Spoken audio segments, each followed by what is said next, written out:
It's the penultimate film in Screen 8 on day 4 of Romford Horror 2026.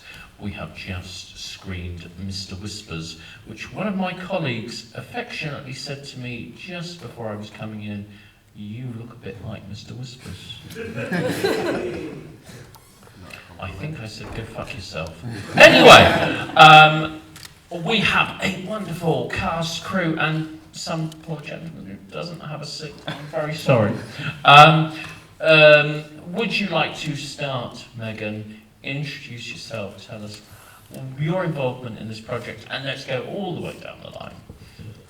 Hi, I'm Megan Tremethick. I was a producer on Mr. Whispers, and I also played Catherine Hale. I'm Dorian Todd, and I co-wrote, co-directed, and starred in the film. My name's Paul William Kelly. I was one of the producers of Mr. Whispers, and I was also the director of photography. And I am a producer with the British Horror Studio that was just helping out these guys with the B team. I'm Novarro Ramon, and I played the biggest asshole on the planet, but he had the bright side at the end. Leon, you know, gonna give it to him. Like that. I'm Oliver Revie, and I co-directed the film alongside Dorian and Seamus McNeil, who unfortunately could not be here with us today, but is also very, very missed. He's alive and well, he just couldn't make it. I'm Sam Mcmillan, and I played Tyler, and I was also a camera operator. So first of all, Sam, I'm really, really sorry. I don't understand why you're seatless, but we'll do what we can to make things better for you by asking you the worst questions. Oh no! Okay, so for those of you that were here last night, we had Spoiling You, and of course you'll recognise many of the faces that are up here. And then for those of you who've been to Romford Horror and Romford Film Festival over the years, you'll also recognise all these faces up here. And it's an ensemble of people who have created movies of all different scale and all different sizes, but predominantly in the lower budget, shall we say. But this is probably the most stripped back film I've seen. How is it to work with something that is, more reliant on environments than visual effects and, much more insular? Personally, I find working that way very freeing, and I think a lot of the team at the B team will hopefully agree with me, and that is exactly what we want to do with our new sub-studio at British Horror Studio, the new studio called the B team. We want to make lower budget films that are more bold, artistic and experimental because they are more free to be, because they are less commercial, and that is what they're trying to be. So we want to experiment and have fun. And personally, as an actor, I love feeling free to experiment and have fun and having less restraints on that, which I feel that working with less budget often can do. Also as a producer, and the amazing Rachel Brewster was also one of the producers on this film, and she really was incredible. She came up with so many amazing creative ideas. Many of the ideas that we all came up with were just on site, and we wouldn't always be able to do that, so it was great to be in a position to be able to. So yeah, pass it on. Yeah, it's kind of echoing that. I mean, this is first off that sub group, the B team. So this is the first one with that logo. This is the first one that we sent out a team of people who had been involved in the films, but also had creative aspirations to, like myself, if it's like writing, if it's directing, or getting a chance to do that. So this was the first time that we kind of took the extra wheels off the bicycle, and we kind of sent out this team to go and try their very hardest to just make something very scary, very atmospheric, that was just a big collaboration effort, and allowed lots of different, like you say, it was a nice space to have lots of voices be able to chime in and feel like they can chime in, like co-directing. How we did it was I had 3 days, Seamus had 3 days, and Ollie had 2 days. We would love to give you a third day, Ollie, but it was just the way it went, But it was very open in terms of whoever was directing that day. We all listened to each other and we could all talk to each other because, I mean, you know, too many cooks in the kitchen, and it didn't become like, you know, we weren't having violent fights as directors, like, you're doing this wrong, you're doing this day, or you know, it's not following through. So it was very collaborative, and it was really nice to have an opportunity to work very closely, like, with other people on that, because sometimes, you know, your roles are very set in stone. So it was nice to just see the kind of changes each day that everyone brought in. So yeah, the B Team Studio, we see that as a platform to give young and passionate and talented young artists a way to express themselves. And with the B Team, we are very inspired by theatre and that sort of performance. So with our films being small scale and have budgetary restraints, we are utilising an emphasis on performance to get to show what these young artists can do. And yeah, so like you'll see with our future B Team films will be more in that way as well, where we number one focuses the story and the performance of the characters and allowing our young actors to express themselves and grow as artists. Yeah, and exactly. Yeah, to add to that, I mean, with the British Horror Studio, you know, we had Amicus Productions as a partner when we premiered in the Grip of Terror here, and with Hex Studios, which is an older horror company that, well, not older than Amicus, but certainly some of you might know from Lord of Tears and everything, and it's, you know, shown Black Chariot right after this. And as we were making films at that level, it wasn't even just for like young folks, although that was one big thing, because we had so many young folks that were pouring their hearts and souls into the stuff we were making, and we were like, you know what, these guys need their own movies too, because, you know, that's how you grow as a studio. The B Team really stands for experimental art house work, exactly as you're seeing. I'm so excited for what they're going to come up with next, and it kind of shows just how the British Horror Studio has grown now to encompass 3 companies now. Megan and Paul are the company directors for the B Team, so they're running it as a you know, as a commercial entity, but with a focus on the arts, not on that, you know, low-hanging fruit.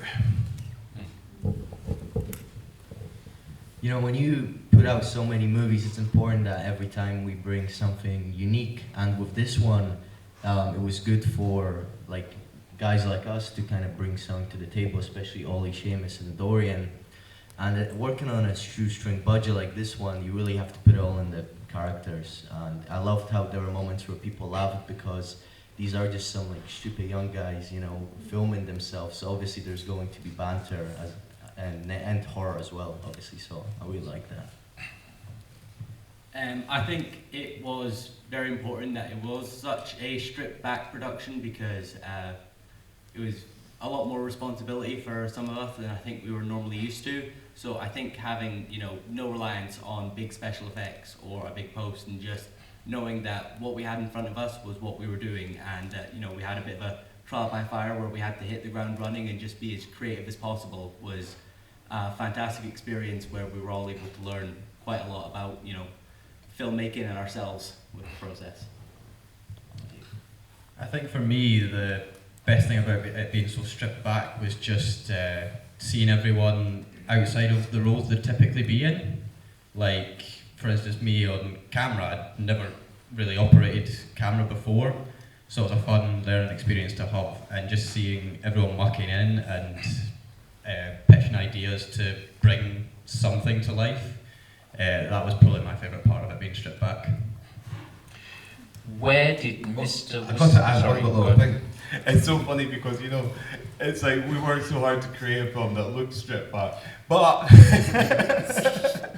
you know, from commissioning animation far afield to securing the site of a cinema to props, costumes from the 90s, It was all our evil intention to make it look stripped back. Certainly not the highest budget film, but not as stripped back that it was really easy for me to finance and produce. You know, it's like all these horror films, just in case you think I've got cinemas growing out my arse. You know, we just film and graffiti, you know, easy peasy. You know, little animated sequences. Yeah, I mean, no, that beard was so stripped back, but I sweated for this fucking film.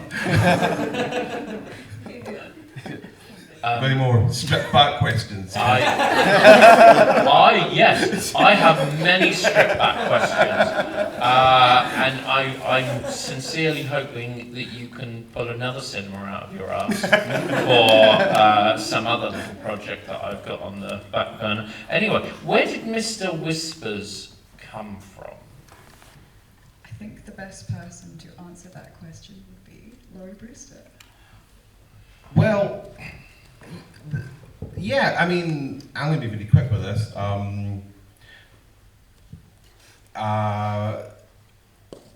We had a dilemma because we were trying to think of something that was visually arresting but also pragmatic. Now, with the studio, we've got all these costumes, resources, and everything.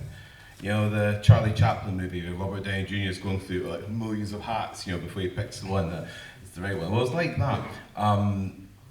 The idea of a sort of porcelain-headed black tie, or white tie rather, antagonist was always something fascinating. But originally, there was the idea that it might be more like a dog or a wolf. Yeah, you know, a two-bit. So I ended up writing like a little backstory as a treatment, more like a kind of like the legend. But you know that from that visual idea and that basic foundation, then wonderful artists like Dorian and Seamus as well, they worked together to breathe further life into it, you know, as did the cast. Because you know, they wrote a great script as well, you know, all this dialogue and everything like that, written down and performed, but with this cool backdrop. So that's basically how it came about. Probably my silly question, as if I haven't already given one. And did I notice that you previously mentioned Rachel Brewster? Did I also notice that Rachel Brewster was responsible for catering? And in which case, what was your favourite catered meal during the shoot? Chicken balls. Same answer You here. read my mind. That's everyone's answer. Yeah. Right, because there's generally quite a lot of questions for these guys, I am going to go over to the audience, but I have a quick stipulation to make. And that is, on Thursday night, you may be aware that we played Cold Storage, and Studio Canal were very, very nice to give us lots of stuff, except the trouble being is the courier didn't get the stuff to us. So we now have 5 questions for the audience, and for each question, we have a wonderful St. Maud Blu-ray from Studio Canal. I'll hand that over to my colleague, Mr. Kevin, who's going to do a kind of roving mic, but without a mic. Actually, take my mic. Do we have any questions? Hands up. Hi. Do you have any scenes that you really enjoyed but didn't make into the final cut? I think that's a new answer. It's a me answer, apparently. Yes, I think when you're, I mean, because we obviously open the story and they're kind of making their way around, there's scenes outside the cinema, but very much we're in there. So it's this one location, so we had a lot of time and we did shoot some stuff that didn't make it. There is some stuff, I think for me, there's to do with Tyler, which is Sam's character, which is played excellently, and you know, we don't see enough of him, which is why we get on the camera and the film here and there, but he has the scene where he's in the doll room. Originally, he prefaced that with his own story about his family and how his sister was abducted when he was younger, and through this heartfelt expression of his life, it's what encouraged him to get a response where Catherine didn't prior in the story, and that's the one that comes to mind that was pretty cool, but I think with everything, by that point in the story and where the horrors are kind of going, I just don't think it. I'm fine that it's cut, but that is, if it was to be something that, you know, in deleted scenes perhaps, then that's a cool one to check out for sure. If you buy the Blu-ray of Mr. Whispers, there will be deleted scenes on it. There's the plug. Buy the Blu-ray, get all 20 minutes deleted scenes, more, all of it. Am I giving these out? Yeah, you one to each question. Oh, no. There you go. I was going to keep them. No, they're not yours. Hi, I just wanted to ask about the music. The Raztaz band stuff was fantastic. Considering it's set from, you know, the time of 1955, 1965, then 1995. How did you come to decide on that kind of music for the film? A Lawrie question. Yeah, very, very early on, because the cinema itself was built in 1921, it felt like the mythos and the lore for the Mr. Whisper's character should be kind of born of that era. We have experience, or rather I have experience in licensing for music, you know. As a producer, you could probably imagine, like, we speak a lot with solicitors, lawyers, and all these kind of things that handle rights. And so we were able to procure pieces of music from everything, mostly from vintage commercial recordings, really. And we've been doing a lot more of that, and then working with composers that can produce bridges and things like that, matching the tonality, or at least enough that the synthesized transitions can allow us to use music that might not ordinarily be used. Now for the guys that were doing that, there was a few different chaps, and we were just like, what are we going to call this? Let's just come up with a Raztaz band, you know. So unfortunately, if the vision was that there was a bunch of us all kind of in black tie going like BBC radio mics now, that's now more kind of like trawling through like AIF audio files and going, that kind of sounds like a Venezuelan coffee ad. That sounds interesting. Can you guys do? But there you go. And but as someone that has composed as well soundtracks, and we've got composers here as well. Like, it is really fun trying to think creatively using music against its type in order to try and create this creepy, memorable theme for Mr. Whispers. Who's next? Got a man here. So the many creepy dolls.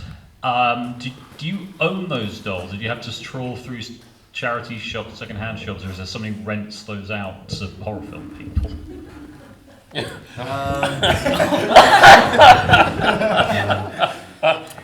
Novarro's pass on question. It's good that you brought them all, right? Yeah, no worries. Just give them back to me. It's been a year now, so. I think that's a Lawrie question, to be honest. It's definitely a poll question, yeah. Yeah, they're all props that we already had, so we just...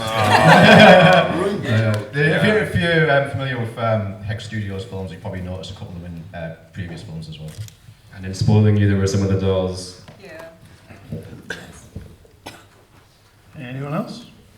Oh, we've got loads down the front here again. You've only got 2 more Blu-rays. I see the hands go down after the Blu-rays are out. We'll know. Did I get to ask a question? No, you don't have Blu-ray. No. I've not seen it. No. So, which was the most challenging scene to film and why? And I'll pass this one to Ollie, because I'm pretty sure he knows which scene we're talking about. The scene where Mr. Whispers is a silhouetted shadow on the screen and he puts his cane down took maybe about 50 minutes per second it was on screen, just with how precise that lighting configuration was. And that was one of the 2 days that I directed, so I really decided to cram an extra day of suffering in for the cast and crew for those.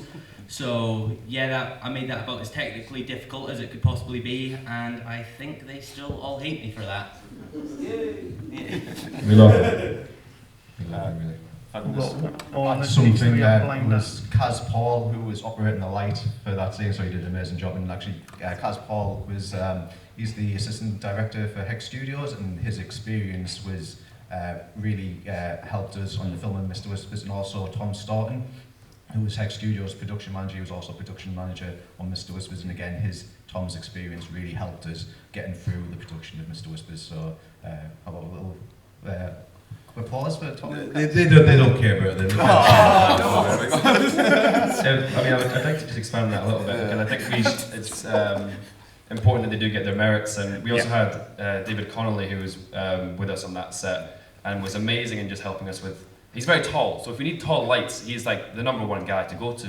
And he's every time he catches wind of a conversation across the room of someone needing something somewhere, like a light moved, a prop moved, he somehow can always, it's like he's got a radar, and he just knows and goes and does it. And, Kaz, I remember working closely with him for a scene. It's a lot of handheld and a lot of these setups that are made to look, glamorous with our blue and orange light. And it was Kaz's idea to have those scenes gradually lose the warm orange glow as they go on, as if the warmth is being sucked from even the group and their film, which I thought was an excellent idea. And that wouldn't have been a cool little detail without Kaz's excellent creative mind. Yeah, they deserve a round of applause. They do deserve a round of applause. Also a shout out to Cameron Cochran, who was the sound recordist. He's usually Hex Studios boom operator, and he got added the responsibility to actually be the sound recordist. And with obviously low budget films, sound is very important, and he did an absolutely amazing job on the sound from the Whispers as well.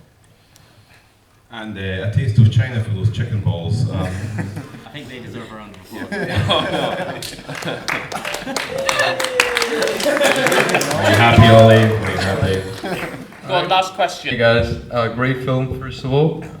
We had all a great time watching it. I had a question for the directors. How was your work dynamic? And would you split the work between each other from time to time? Were there specific scenes where someone would take over, or how was that? So going back to what I touched on earlier, we had set days before we began. So I'd be directing day 4, and then that would be the end of block 1. Then we'd come back, I'd do day 5, and then the last day. And that began when we looked at all the scenes and we looked at what we'd be doing, scheduling it in. Obviously, we try and do it chronologically so that for the actors and for everyone monitoring the script, it's very easy because we're going scene by scene. And we looked at it all, and we tried to give each day a big scene. You've got your talking stuff to progress everything. You've got a cool big scene where you can really experiment. And then we kind of each chose what we wanted to do, and it became like that director's day to do their stuff. But we still very much collaborated and spoke to each other and offered ideas if we were watching from the sidelines and just thought this could happen or this little thing here. So it was a pretty smooth process all in all. So the vision was aligned, yeah? The vision was completely aligned, man. Oh, you could tell. Yeah. Ollie, do you have anything to add? Unfortunately, yes. I would definitely agree that open communication between the 3 of us was the most important part of the directing process as a whole, just to try and make sure we were all having our own individual visions while also trying to make a cohesive film at the same time, which I think was much more difficult when you have to deal with Dorian. But we pulled through, we worked very hard, and I think just making sure we were all on the same page was part of the process. I'd just like to very quickly ask Sam a question, because Would you like the mic? he's got the mic. No, would you like the mic? No, I'm okay. I have a very big mouth. Sam, Yes. for you, being as you've been very quiet so far, tell us about the shooting of your favourite part of this film. The shooting about my favourite part. My favourite part in terms of shooting was the sequence towards the end as I'm going after Dorian's character, and you've got all the graffiti all over the walls. You've got the cool lighting, and just having that journey of unease, as well as also building the tension to that ultimate crescendo point of the figure being on the screen, the cane coming down, the camera just whipping down. It was unique because everyone really got a part to play in that. We all got to explore in terms of everyone had a shot at creating the graffiti on the walls. So it was probably the most difficult part was what gets shown, what makes sense to be seen, and how long does it linger on certain things. Because as I say, I was completely in the dark about like doing camera operating. So that was my main challenge, was timings, basically. Excellent. Thank you. How are we doing for time? Have we got time for any more questions? I know we were running behind. You're the boss, but there were still some hands going up, so I reckon one or two more. Okay.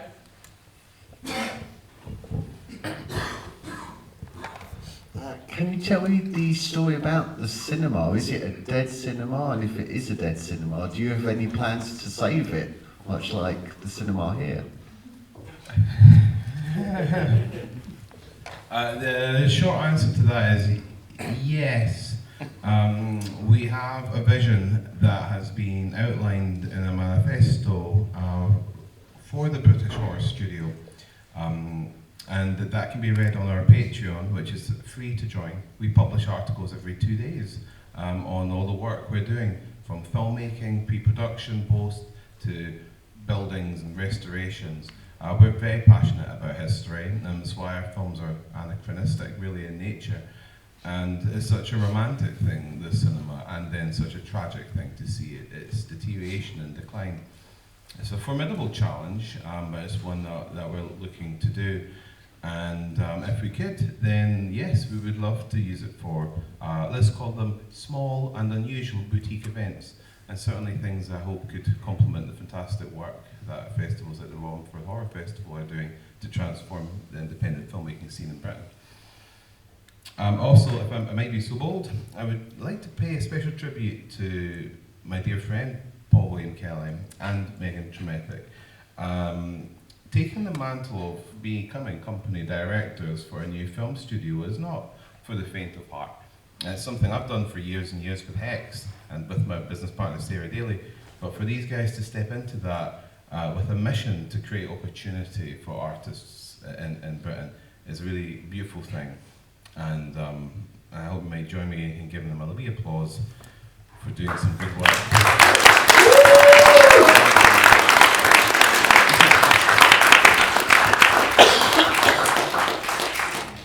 And I would like to also thank Spencer specifically and the Romford Horror Festival for giving us the privilege of sharing the latest B-Teams, the first B-Team film with you guys, and for Black Chariot as well, which will be screening next year. A very different film produced by Hex. And that's coming up in about 20 odd minutes, I think. Yeah. Yes. We're going to go for another one? Yep, go on then. Right, hands.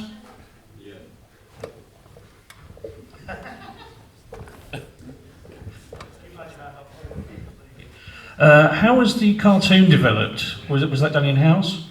Oh. Yeah, why these nerdy technical questions come my way. First, I'm also going to say to Meg, if you want to go and get dressed into your costume change, if you need the time, go for it. I'll be okay. You're fine, you're fine. Okay.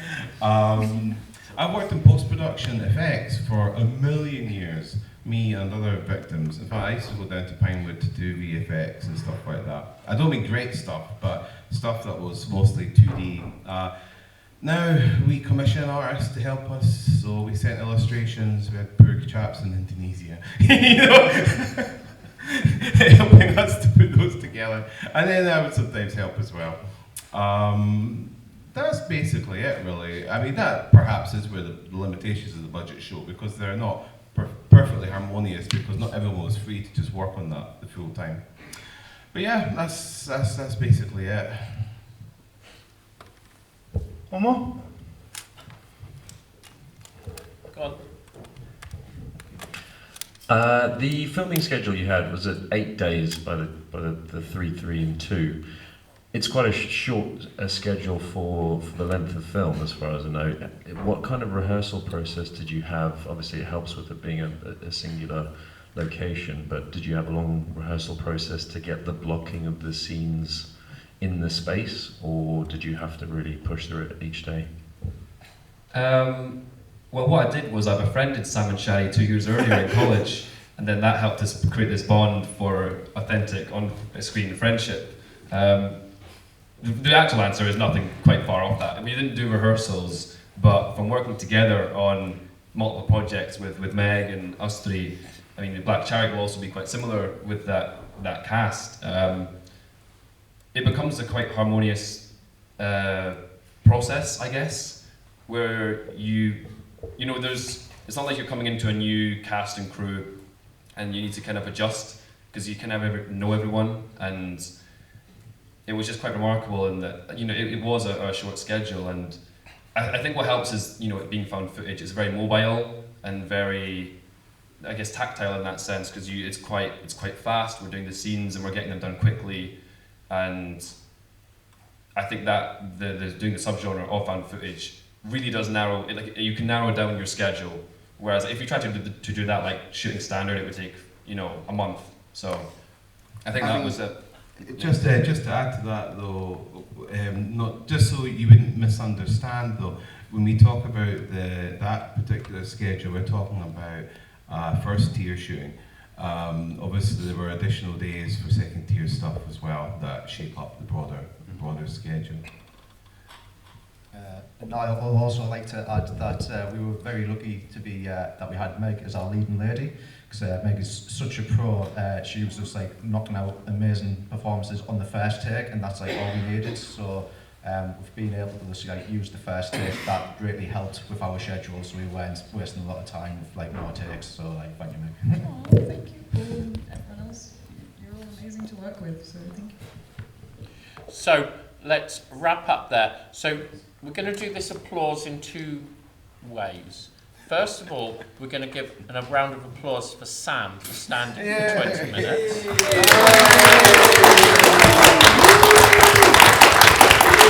And then we will give a round of applause to the entire team. Well done, guys. Thank you ever so much.